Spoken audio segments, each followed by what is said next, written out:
Hey everybody, D. Bethel here, the creator, writer, and artist of the comic Long John, which you can find at longjohncomic.com.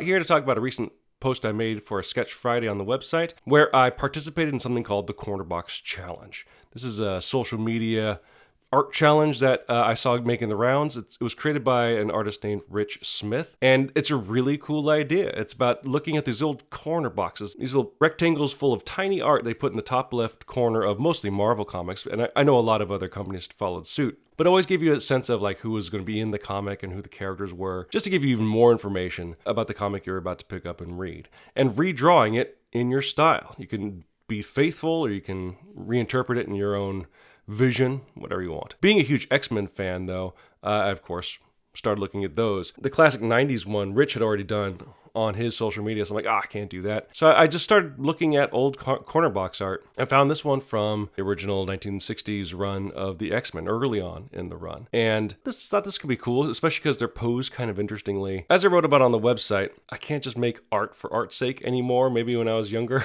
I could, but I had to come up with a narrative like, what are they doing? I don't want to have them just standing there awkwardly. I really wanted it to be kind of in the middle of a scene where maybe they're getting harassed by, let's just say, intolerant people, not necessarily supervillains.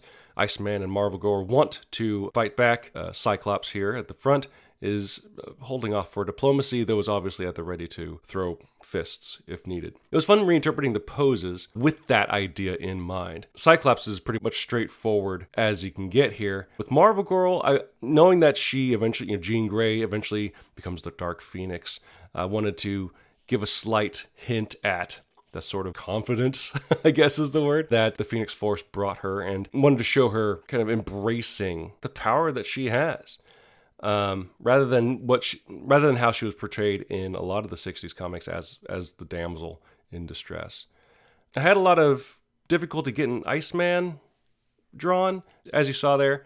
I couldn't find a way to fit him in, and when I kind of latched down onto that narrative idea is when it kind of came together, kind of putting them back to back as if they were surrounded by people that wanted to do them harm.